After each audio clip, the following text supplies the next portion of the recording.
Welcome student, this is part 4 of chapter 1st, Political Science, class 11th. Enabling provisions of the constitution, ये box हम इसमें पढ़ेंगे कि कुछ ऐसे प्रोविजंस जो गवर्नमेंट को इनेबल करते हैं to do some positive works. Constitution सिर्फ रूल्स और रेगुलेशंस नहीं सेट करता है और गवर्नमेंट की पावर को कंट्रोल सिर्फ करने के लिए नहीं होता है, वो कुछ ऐसी भी चीज़ें गवर्नमेंट को देते हैं, कुछ ऐसी पावर्स देते हैं गवर्नमेंट को कि वो collective good of the society को परस्यू करें, कि कुछ ऐसे वर्क करें कि जो सोसाइटी है वो अपनी एस्पिरेशंस को फुलफिल कर सके। Constitution of South Africa assigns many responsibility to the government, कई सारी रिस्पॉन्सिबिलिटी गवर्नमेंट को देती है।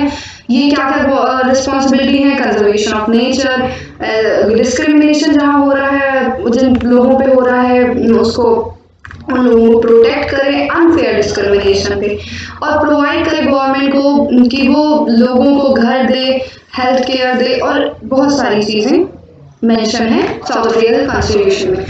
In the case of Indonesia also, the government is enjoined to establish and conduct national education system. National education system Indonesia के constitution में कहा गया है कि गवर्नमेंट को करना पड़ेगा, करना चाहिए, जिससे कि सोसाइटी के गोल्स फुलफिल हों। The Indonesian constitution ensures the poor and destitute children will be looked after by the government. कि जो ऐसे बच्चे जो बहुत पुअर हैं, जिनका कोई सहारा नहीं है, जिनके गार्डियंस नहीं है, उनकी भी देखभाल कौन करेगी? गवर्नमेंट करेगी। तो यहाँ पर ये बॉक्स फिनिश होता है। Fundamental identity of people. Fundamental identity of people क्या है, इसके बारे में हम यहाँ पर पढ़ेंगे। फंडामेंटल आइडेंटिटी, हर सोसाइटी में जो लोग होते हैं उनकी कुछ ना कुछ आइडेंटिटी होती है, तो वो जो फंडामेंटल आइडेंटिटी है लोगों की, उसके बारे में हम पढ़ते हैं।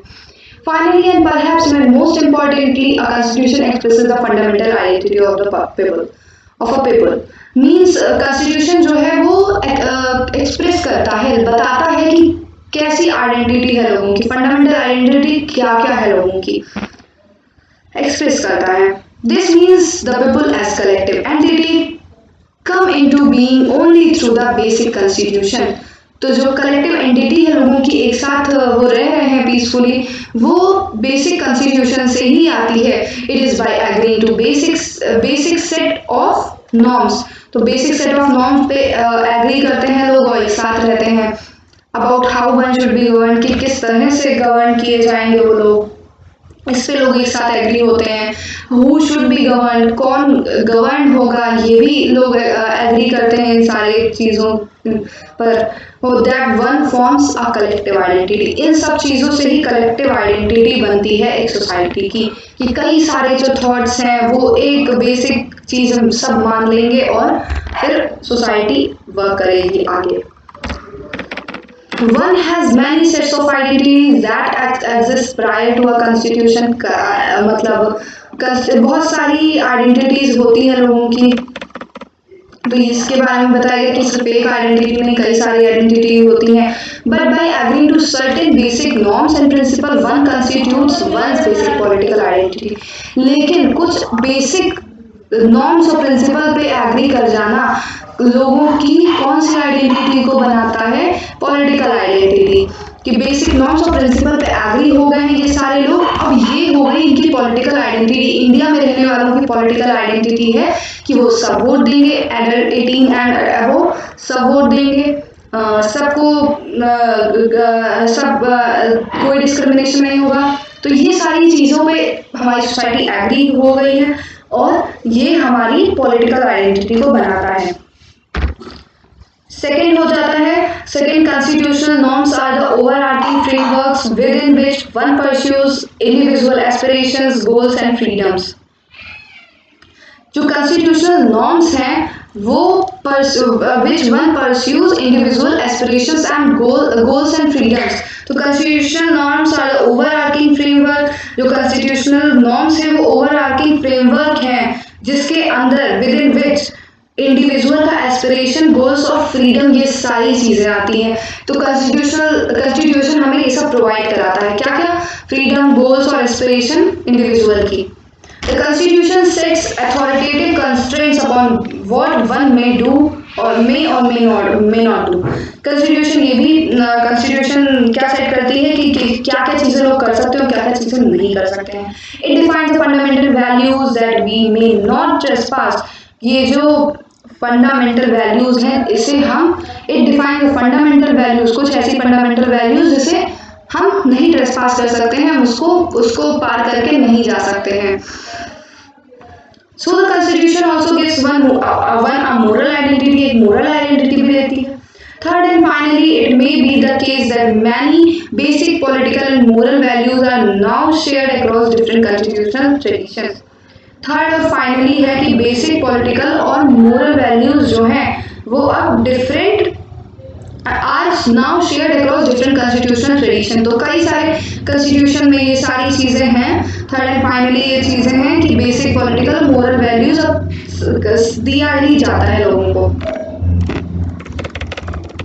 If one looks at the constitution around the world, अगर आप देखते हैं कॉन्स्टिट्यूशन जो वर्ल्ड का है कई सारे कॉन्स्टिट्यूशन को देखते हैं, they differ in many respect, वो कई सारी चीज़ों में अलग होते हैं.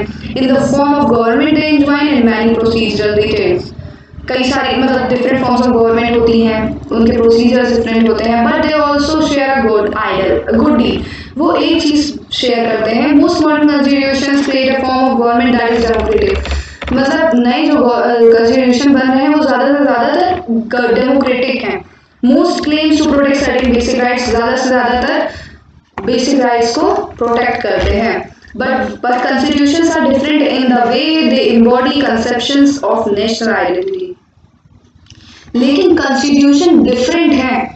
नेशनल आइडेंटिटी क्या है लोगों की, उस वे में ये सारे कॉन्स्टिट्यूशन डिफरेंट हैं. Most nations are an amalgamation of a complex set of historical traditions. मतलब क्यों डिफरेंट हो जाते हैं कई बार में कई चीज़ों में नेशनल आइडेंटिटीज में, क्योंकि इनकी हिस्ट्री डिफरेंट है. They weave together diverse groups that reside within the nation in different ways.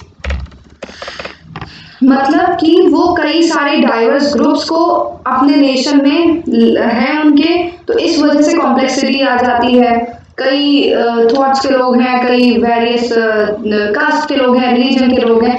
For example German identity was constituted by being ethnically German. तो जर्मन की जो आइडेंटिटी है मतलब उस कंट्री में जो एथनिकली जर्मन है वही होगा वहाँ पर, उस जर्मन आइडेंटिटी उसकी होगी. मतलब कि जर्मन है अगर तभी वो वहाँ उसको आइडेंटिटी मिलेगी. The constitution gave expression to this identity, the constitution देता है एक्सप्रेशन टू दिस आइडेंटिटी, इस आइडेंटिटी को कॉन्स्टिट्यूशन वहाँ पे एक्सप्रेशन देता है, एक्सप्रेस करता है constitution. The Indian constitution on the other hand does not make ethnic identity as criteria for citizenship. तो जर्मन जो है वहाँ पर क्या था कि एथनिकली जर्मन होगा तभी उसको सिटीजनशिप मिलेगी, लेकिन इंडिया में ऐसा कुछ नहीं है. डिफरेंट डाइवर्सिटी है तो डिफरेंट आइडेंटिटी के लोगों को, एथनिक आइडेंटिटी के लोगों को भी सिटीजन बनाया जाता है. Different Nations embody different conceptions of what the relationship between the regions of a nation and the central government should be. Means कई डिफरेंट जो कंट्रीज होती हैं, तो जो स्टेट और सेंट्रल का रिलेशन होता है वो उसमें भी डिफरेंस होती हैं. This relationship constitutes the national identity of the country. तो ये क्या फॉर्म करती है, national identity of the country. National identity की relation between the central and the state government will be on this basis, और ये इस तरह से डिफर कर जाते हैं डिफरेंट कंट्रीज के कॉन्स्टिट्यूशन.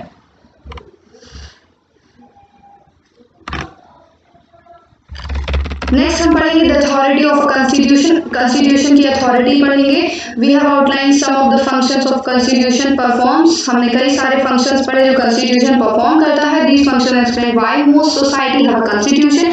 ये सारी चीजें हमें बताती हैं कि क्यों कंट्री में कॉन्स्टिट्यूशन होना जरूरी है, सोसाइटी में कॉन्स्टिट्यूशन होना जरूरी है. But there are 3 further questions we can ask about constitution.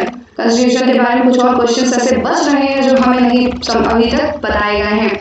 What is constitution, how effective is constitution, is a constitution just, constitution क्या है, कितना इफेक्टिव है और क्या जस्ट है वो। In most countries, constitution is a compact document that comprises a number of articles about the state, specifying how the state is to be constituted and what norms it should follow.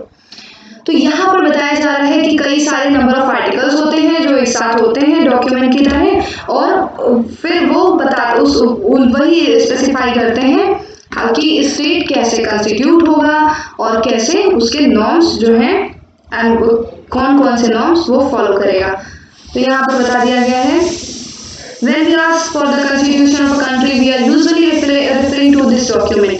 जब एक country के constitution की बात होती है तो हम किस चीज की तरफ रेफर करते हैं, किस चीज की बात कर रहे होते हैं, वो इसी डॉक्यूमेंट की, इसी पार्टिकुलरली डॉक्यूमेंट जो कि कंप्राइज होता है नंबर ऑफ आर्टिकल्स से, तो वही हमारा कॉन्स्टिट्यूशन होता है।